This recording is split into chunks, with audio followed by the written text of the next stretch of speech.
நமஸ்தே.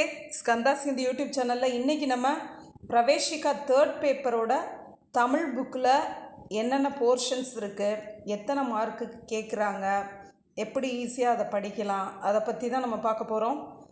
Praveshika third paper அப்படின்னு எடுத்துக்கிட்டோம்னா 50 marks வந்து ஹிந்தியிலேருந்தே 50 மார்க்ஸ் வருது, 50 மார்க்ஸ் வந்து தமிழ் புக்கிலேருந்து வருது. இப்போ தமிழ் புக் வந்து நியூ சிலபஸாக மாற்றிருக்கிறதுனால அதில் என்ன போர்ஷன்ஸ் இருக்குது அப்படின்னு எல்லாருக்கும் கொஞ்சம் டவுட் இருக்கலாம். அதை பற்றி தான் இப்போ நம்ம பார்க்க போகிறோம். பிரவேஷிகா தேர்ட் பேப்பர் அது பார்ட் 2 தான் நமக்கு தமிழ் வருது. அதுக்கு தமிழ் தென்றல் அப்படின்னு பேர் வச்சுருக்காங்க. ஃபஸ்ட்டு செய்யுள் பகுதி. நம்ம நார்மலாக நீங்கள் ஸ்கூல் புக்ஸ்லலாம் பார்த்தீங்கன்னா செய்யுள் பகுதி பாடப்பகுதின்னு 2 பிரிவு இருக்கும். அதே மாதிரி தான் இதுலேயும் செய்யுள் பகுதி அப்படின்னு கொடுத்து அதுக்கு ஒரு 25 மார்க்ஸ், உரைநடை பகுதி அப்படின்னு கொடுத்து அதுக்கு ஒரு 25 மார்க்ஸ், டோட்டலி 50 மார்க்ஸுக்கு வருது. இப்போ செய்யுள் பகுதி அப்படின்னு நம்ம எடுத்துக்கிட்டோம்னா இதுக்கு முன்னாடி இருந்த பழைய சிலபஸில் இருந்த போர்ஷன்ஸ் கூட உங்களுக்கு டஃப்பாக இருந்துச்சு. ஆனால் இப்போ உங்களுக்கு ஈஸியாக மார்க் எடுக்கிற மாதிரி தான் இந்த சிலபஸையே மாற்றிருக்காங்க. அதாவது செய்யுள் பகுதி அப்படின்னு எடுத்துக்கிட்டால் ஒரு 9 செய்யுள்கள் இருக்குது. இதுக்குள்ளே இருந்து தான் கேட்க போகிறாங்க. நமக்கு ஸ்கூல் புக்ஸில் இருந்து வர்ற மாதிரியே மனப்பாட பாட்டு அப்படிங்கிறத கொடுத்துருக்காங்க. திருக்குறள் தான். ஆல்ரெடி நீங்கள் நிறைய கிளாஸஸில் திருக்குறள் படிச்சிருந்துருப்பீங்க. அதுலேருந்து ஒரு 2 அதிகாரம், அதாவது 20 பாடல்கள் மனப்பாட பாட்டாக கொடுத்துருக்காங்க. திருக்குறள் நம்ம படிக்கிறதுங்கிறது நமக்கு வழக்கம்தான். நம்ம வந்து ஃபஸ்ட் ஸ்டாண்டர்ட்லேருந்தே இதை பண்ணிகிட்ருக்கோம். அதனால இந்த ரோமனில் ஈஸியாக மார்க் எடுத்துடலாம். அதுக்கப்புறமேட்டு ஆசிரியர் குறிப்பு அல்லது இந்த பாடலோட மீனிங் என்ன அப்படிங்கிற மாதிரி கொஷின் ஆன்சர்ஸ். இப்போ நமக்கு இந்த செய்யுள் பகுதி அப்படிங்கிறதுல என்னென்ன ரோமன்ஸ் இருக்கும் அப்படிங்கிறத நம்ம ஃபஸ்ட்டு பார்த்துடலாம். இந்த மனப்பாட பாட்டு அப்படின்னு சொல்லி 20 மனப்பாட பாட்டு நமக்கு கொடுத்துட்டாங்க. 4 கொடுத்து இதில் அதான் ஃபஸ்ட்டு 10லேருந்து 2, அடுத்த 10லேருந்து 2 நமக்கு கேட்குறத நான் சொல்கிறேன். எக்ஸாமில் ஃபஸ்ட்டு ஒரு அதிகாரத்துலேருந்து 2ம் அடுத்த அதிகாரத்துலேருந்து 2ன்னு மொத்தம் 4 கொடுத்து ஏதாச்சும் 2 எழுத சொல்லுவாங்க. அடுத்தது அந்த ஆசிரியர் குறிப்பு, அப்புறம் பாடல்களோட மீனிங் அப்படின்னு சொல்லி ஒவ்வொரு செயல் பகுதிக்கும் பின்னாடி கொஷின் ஆன்சர்ஸ் இருக்கும்ல, அந்த கொஷின் ஆன்சர்ஸ் அவ்வளோதான். 2 ரோமன் தான் இருக்குது இந்த செய்யுள் பகுதி அப்படிங்கிறதுலையே. 2 ரோமன் தான், மனப்பாட பாட்டு அதுக்கப்புறம் கொஷின் ஆன்சர்ஸ், இந்த 2 ரோமன் தான் இருக்குது. அடுத்தது பாடப்பகுதி. பாடப்பகுதியில் மொத்தம் உங்களுக்கு 7 பாடங்கள் இருக்குது. இந்த 7 பாடங்களில் என்னென்ன ரோமன்ஸ் உள்ளே இருக்குது அப்படின்னு பார்த்தீங்கன்னா, ஒரு பாடம்னு எடுத்துக்கிட்டோம்னா அதில் 2 விதமான ரோமன்ஸ் இருக்குது. ஃபஸ்ட் ரோமன் வந்து இடம் சுட்டி பொருள் விளக்கம். அந்த பாடத்துலேருந்து ஏதாவது ஒரு டயலாக் மாதிரி ஒன்று கொடுத்துருவாங்க.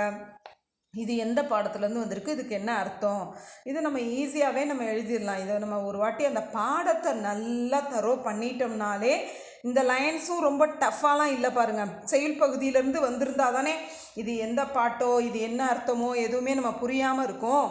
இது வந்து பாடப்பகுதியில் தான் இஆர்சி இருக்குது, அதான் இடம் சுட்டி பொருள் விளக்கம். ஸோ இந்த கொஷினை படிக்கும்போதே நமக்கு ஈஸியாக புரியுது. அந்த பாடத்தை நல்லா படித்து புரிஞ்சு வச்சுருந்தீங்கன்னா அந்த பாடத்தில் எந்த வரிகளை வேணாலும் இந்த மாதிரி கேட்பாங்க. அந்த மாதிரி எந்த வரிகள் வேணாலும் கிடையாது, உங்களுக்கு என்ன எக்ஸசைஸில் இருக்கோ அதுலேருந்து தான் கேட்க போகிறாங்க. அவங்க கேட்டிருக்க வரி வந்து இது எந்த பாடத்துலேருந்து வந்திருக்கு, இதுக்கு என்ன அர்த்தம், அதான் நம்ம எழுத போகிறோம். அடுத்து அதாவது இந்த பாடப்பகுதியில் 2 ரோமன்னு சொன்னேன். இடம் சுட்டி பொருள் விளக்கம். இடம் சுட்டி பொருள் விளக்கம் ஒவ்வொரு லெசன்லேயும் ஒரு 3 இருக்குது.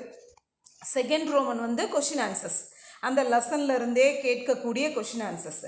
அந்த ஒவ்வொரு லெசனோட கருத்து என்னன்னு புரிஞ்சுக்கிட்டோம்னா நம்ம இடம் சுட்டி பொருள் விளக்கமாக இருக்கட்டும் இல்லை கொஷின் ஆன்சர்ஸாக இருக்கட்டும் எதை வேணாலும் அட்டன் பண்ணிடலாம். கொஷின் ஆன்சர்ஸ் வந்து ஒவ்வொரு லெசன்லேயும் 2, 3 இந்த மாதிரி தான் இருக்குது. இப்போ நமக்கு செயல் பகுதியிலையும் 2 ரோமன் தான், பாடப்பகுதியிலையும் 2 ரோமன் தான். ஸோ மாடல் கொஷின் பேப்பரை இப்போ நம்ம பார்க்கலாம். இப்போ இந்த 4 ரோமனை வச்சு எப்படி மார்க்ஸ் எல்லாம் போட்டிருக்காங்க அப்படின்னு பார்க்கலாம். நம்ம பாக் 2 பிரவேஷிகா 3 பாக் 2 இந்த மாதிரி தமிழுக்குன்னு தனி கொஷின் பேப்பர் உங்களுக்கு வராது. பிரவேஷிகா 3ன்னு போட்டு பார்ட் 1ன்னு போட்டு ஹிந்தி இருக்கும், பார்ட் 2ன்னு போட்டு தமிழ் இருக்கும். இப்போ ஃபஸ்ட் ரோமன் வந்து ஏதேனும் 2 குறள்களை அடி பிறழாமல் எழுதுக. தமிழ் புக்கில் நம்ம வந்து ஸ்கூலில் உள்ள தமிழ் புக்கில் எப்படி நமக்கு மனப்பாட பாட்டு கேட்பாங்களோ ஸ்டார்டிங்கும் எண்டிங்கும் கொடுத்து, அதே மாதிரி திருக்குறள் 4 கொடுத்து 2 எழுத சொல்கிறாங்க. இதுக்கு 10 மார்க்ஸ் வந்துடுது.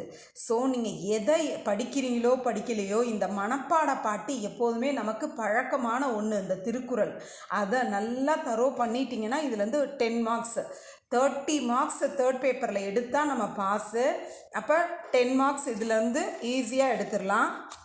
செகண்ட் ரோமன் அந்த ஒவ்வொரு செயல் பகுதிக்கும் பின்னாடி இருக்கக்கூடிய கொஷின் ஆன்சர்ஸ். இப்போ இந்த வந்து ஒரு பாடல் ஒரு செயல் பகுதியில் உள்ள ஒரு பாட்டில் தாயுமானவர் வந்து ஆசிரியர்னா தாயுமானவரை பற்றி குறிப்பு வரைக, பாரதியாரை பற்றி குறிப்பு வரைக. அப்புறம் இந்த மாதிரி இப்போ குற்றால குறவஞ்சி பற்றி குறிப்பு வரைக.